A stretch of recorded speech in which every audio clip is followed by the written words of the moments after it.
Anak Miss semuanya, apa kabarnya? Pasti semua sehat-sehat saja ya. Nah, anak-anak Miss, hari ini kita akan belajar di buku tematik 3A. Nah, mari sama-sama kita perhatikan buku dan videonya. Nah, apa sih itu tari? Tari adalah kombinasi gerak dengan musik yang memiliki arti dan tujuan untuk menyampaikan maksud tertentu. Unsur-unsur dalam sebuah tari, salah satunya adalah gerakan. Tapi tidak semua gerakan itu merupakan tarian ya teman-teman. Gerakan tari akan lebih menarik jika memiliki dinamika gerak tari. Apa itu dinamika gerak tari? Dinamika gerak tari adalah segala perubahan di dalam tarian karena adanya variasi-variasi di dalam tari yang memberikan kesan bahwa tari itu menarik dan tidak monoton. Oke, dalam sebuah tarian ada yang dinamakan gerakan kuat dan ada yang dinamakan gerakan lemah. Gerakan kuat adalah gerakan penuh ekspresi, bersemangat, bertenaga, dan energik. Contohnya gerakan mengangkat kaki, kaki berjinjit, dan lain-lain. Sedangkan gerakan lemah adalah gerakan gemulai dan penuh penghayatan. Contohnya adalah menggerakkan kedua tangan ke samping kanan dan samping kiri. Salah satu gerakan kuat lemah pada tari yang akan kita praktikkan hari ini adalah gerakan kuat lemah tangan pada tari. Teman-teman semuanya silakan berdiri ya. Nah teman-teman, ada 6 gerakan yang akan kita praktikkan hari ini ya. Gerakan pertama yaitu mengangkat tangan ke kanan dan ke kiri. Gerakan kedua yaitu turunkan kedua tangan kalian secara perlahan-lahan sambil menggerakkan jari-jari tangan kalian menirukan air hujan. Gerakan ketiga, rentangkan kedua tangan kalian ke samping lalu bengkokkan sehingga membentuk huruf U. Gerakan keempat, putar pergelangan tangan secara perlahan-lahan. Gerakan kelima, acungkan tangan ke depan dengan kuat, lalu membalikan kedua telapak tangan dengan arah yang berbeda. Gerakan keenam adalah gerakan bertepuk tangan.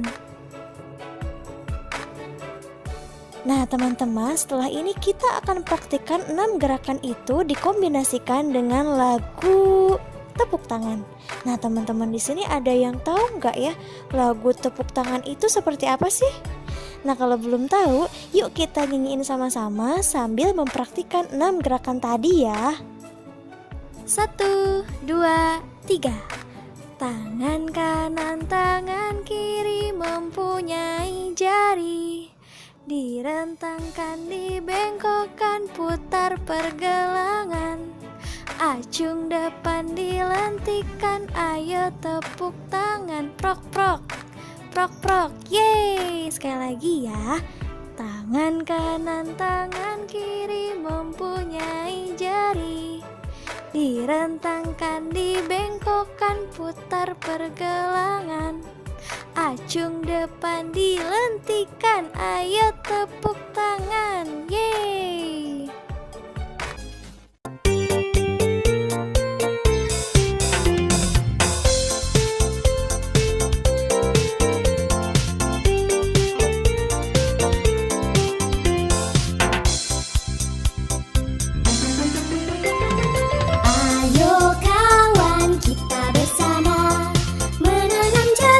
Di kebun kita, ambil cangkulmu, ambil tongkurmu,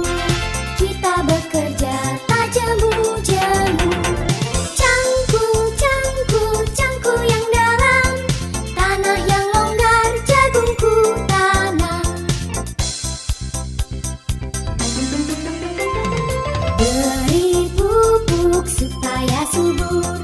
Tanamkan benih dengan teratur, jadinya besar, lebat buahnya, tentu berguna bagi semua. Cangkul, cangkul, aku gembira menanam jagung di kebun kita. Ayo kawan, kita bersama menanam jagung di kebun kita. Ambil cangkulmu, ambil tongkurmu, kita bekerja tak jemu-jemu. Cangkul, cangkul, cangkul yang dalam, tanah yang longgar, jagungku tanam.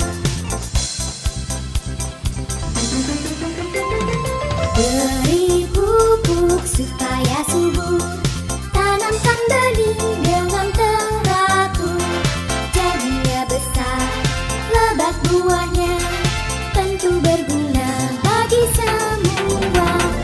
Cangkul, cangkul, aku gembira menanam jagung di kebun kita.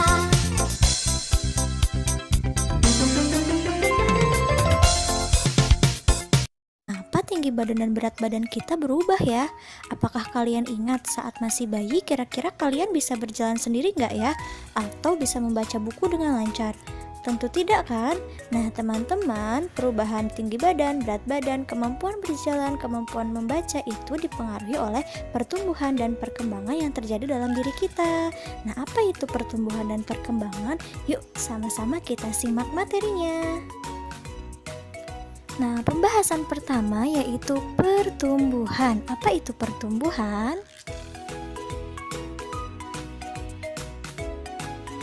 Pertumbuhan atau tumbuh artinya bertambahnya ukuran berat badan dan tinggi badan. Pertumbuhan manusia terjadi sejak dalam masa kandungan sampai ia dewasa. Pertumbuhan manusia akan berhenti saat ia dewasa. Nah, teman-teman, pertumbuhan manusia dipengaruhi oleh faktor makanan, kebiasaan berolahraga, serta gen dari orang tua. Nah, makanan yang baik untuk pertumbuhan adalah makanan yang bersih, sehat, dan bergizi.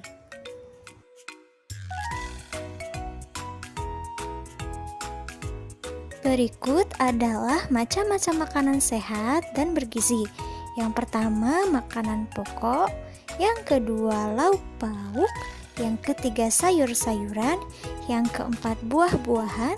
Dan yang kelima, susu.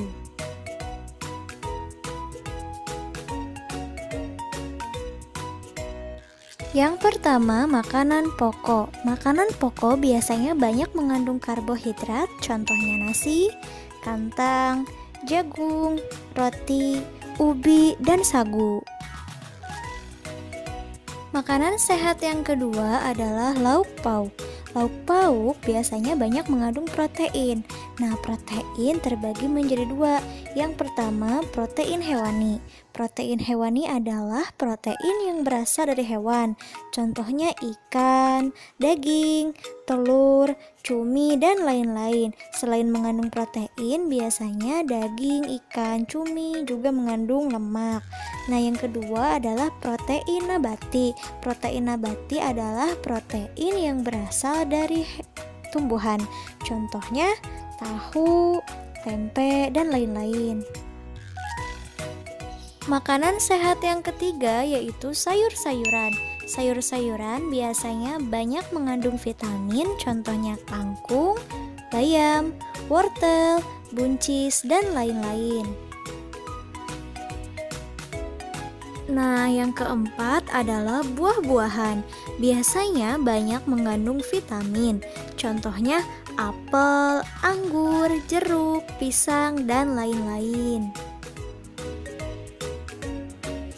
Yang kelima adalah susu. Susu merupakan bahan pangan yang paling lengkap kandungan gizinya. Dalam susu terdapat kandungan mineral, protein, lemak, dan lain-lain. Nah, makanan yang sehat dan bergizi juga harus mengandung lemak. Contoh makanan berlemak yaitu ikan, daging, susu, keju, minyak kelapa, minyak zaitun, kacang, telur, alpukat, coklat, dan yogurt. Pembahasan selanjutnya yaitu perkembangan. Apa itu perkembangan?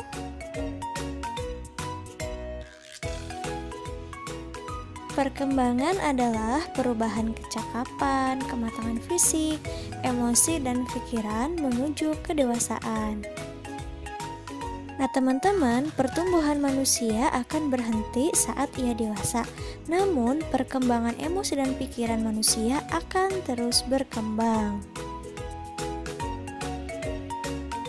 Contoh perkembangan manusia yaitu pada saat kita bayi, kita hanya bisa digendong oleh orang tua, tetapi seiring perkembangan fisik, kita mampu merangkak, mampu berjalan, dan lain-lain. Contoh yang kedua yaitu saat masih bayi, kita tidak mampu memegang dot susu sendiri. Tetapi saat sudah dewasa, kita mampu makan sendiri tanpa bantuan orang lain. Hal tersebut berarti kemampuan tangan kita sudah berkembang seiring bertambahnya usia. Contoh perkembangan yang ketiga yaitu pada saat masih kecil biasanya kita akan menangis jika kehilangan sesuatu, bukan? Tetapi saat sudah dewasa, kemampuan berpikir dan emosi kita sudah berkembang. Ketika kita kehilangan sesuatu, kita akan mengikhlaskannya. Berikut adalah fase pertumbuhan dan perkembangan manusia dimulai dari fase bayi pada rentang usia 0 sampai 2 tahun, lalu masuk ke fase kanak-kanak yaitu di rentang usia 2 sampai 5 tahun, lalu masuk ke fase anak-anak yaitu pada rentang usia 6 sampai 10 tahun. Lalu fase selanjutnya yaitu fase remaja yaitu untuk perempuan rentang usianya antara 11 sampai 18 tahun, untuk laki-laki rentang usianya 11 sampai 20 tahun. Setelah itu masuk ke fase dewasa. Fase dewasa itu berada pada rentang usia 20 sampai 40 tahun. Dan terakhir adalah fase lansia, lanjut usia atau manula, itu adalah pada usia 50 tahun ke atas. Nah, teman-teman, semoga apa yang Miss Imas jelaskan bisa kalian pahami ya. Nah, yuk kita sama-sama simpulkan materi kali ini.